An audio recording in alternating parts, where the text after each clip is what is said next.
Hello guys, അപ്പോൾ നമ്മൾ ഇന്ന് കൂലി സിനിമ കണ്ടിട്ട് വന്നിരിക്കുകയാണ്. എൻ്റെ ലൈഫിൽ ആദ്യമായിട്ടാണ് ഞാൻ ഒരു ഫസ്റ്റ് ഷോ കാണാൻ പോയത്. അതൊരു സൂപ്പർ സ്റ്റാറിൻ്റെ മൂവിയാണ് നമ്മൾ കാണാൻ പോയത്, സൂപ്പർ സ്റ്റാർ രജനീകാന്ത്. ഇപ്പോൾ മൂവിക്ക് പോകാനായിട്ട് നമ്മൾ 5 മണിക്ക് എണീറ്റിട്ട് ഞാൻ ചെന്ന് ചേട്ടനെ വിളിച്ചു. ചേട്ടനും ഞാനുമായിട്ടാണ് പോയത്. അങ്ങനെ ഒരു 5:45 നമ്മൾ റെഡിയായി ഇറങ്ങി. അപ്പോൾ ചെറിയ മഴയൊക്കെ ഉണ്ടായിരുന്നു, കുഴപ്പമില്ല, നമ്മൾ ഒതുങ്ങിയൊന്നും നിന്നില്ല, വേഗം പോയി. അങ്ങനെ 6 മണിയൊക്കെ ആയപ്പോൾ തിയേറ്ററിലെത്തി. അപ്പോൾ സിനിമയെക്കുറിച്ച് പറയുകയാണെങ്കിൽ നല്ലൊരു മൂവിയായിരുന്നു. ഈ സിനിമയുടെ ഡയറക്ഷൻ, സ്ക്രീൻ പ്ലേ, പിന്നെ സ്റ്റോറി, ഇത് മൂന്നും ലോകേഷ് കനകരാജാണ് ചെയ്തിരിക്കുന്നത്. ലോകേഷ് കനകരാജിനെ കുറിച്ച് പറയുകയാണെങ്കിൽ we know he is A brilliant director. മുൻപത്തെ സിനിമ എടുക്കുകയാണെങ്കിൽ അതിൽ ലിയോ, വിക്രം, കൈദി, ഇതൊക്കെ നല്ല ഹിറ്റായ സിനിമകളാണ്. അതുപോലെ തന്നെ കൂലിയുടെ ഡയറക്ഷൻ എന്ന് പറഞ്ഞാൽ കിടിലൻ ഡയറക്ഷൻ തന്നെയായിരുന്നു. ബ്രില്യൻ്റ് ആയിട്ട് ലോകേഷ് കനകരാജ് ചെയ്തിട്ടുണ്ട്.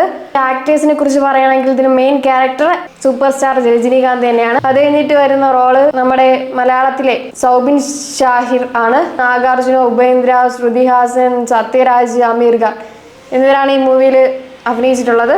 അടുത്ത സിനിമയെക്കുറിച്ച് പറയുകയാണെങ്കിൽ ഫസ്റ്റ് തൊട്ട് ലാസ്റ്റ് വരെ മൊത്തം ഫൈറ്റാണ് ഗേസ്. ഫൈറ്റൊക്കെ ഇഷ്ടപ്പെടുന്നവർക്ക് സിനിമ ഇഷ്ടപ്പെടും. ഫസ്റ്റ് തൊട്ട് ലാസ്റ്റ് വരെ രജനീകാന്തിൻ്റെ റോള് നമ്മൾ പക്കയായിട്ട് കാണാൻ പറ്റും. ഒരു 30 വർഷത്തിന് മുമ്പുള്ള രജനീകാന്തിനെ നമുക്ക് ഈ മൂവിയിലൂടെ കാണാൻ പറ്റും.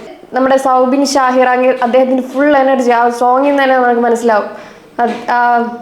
മോനിക്ക സോങ്, അതിൽ അങ്ങനെ എനർജിയൊക്കെ കിട്ടില്ല, അടിപൊളിയായിരുന്നു.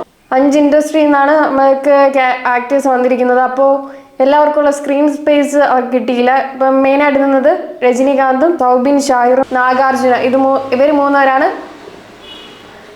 സിനിമ മൂവിയുടെ ഫസ്റ്റ് തൊട്ട് അവസാനം വരെ നമുക്ക് ഏകദേശം കാണാൻ പറ്റും.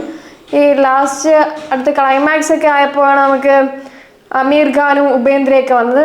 അവരുടെ ക്യാരക്ടറൊക്കെ സൂപ്പറായിട്ട് ചെയ്തിട്ടുണ്ട്. മൊത്തത്തിൽ പറഞ്ഞാൽ കിടിലൻ പടമായിരുന്നു. പിന്നെ അനിരുദ്ധിൻ്റെ മ്യൂസിക് കിടിലായിരുന്നു.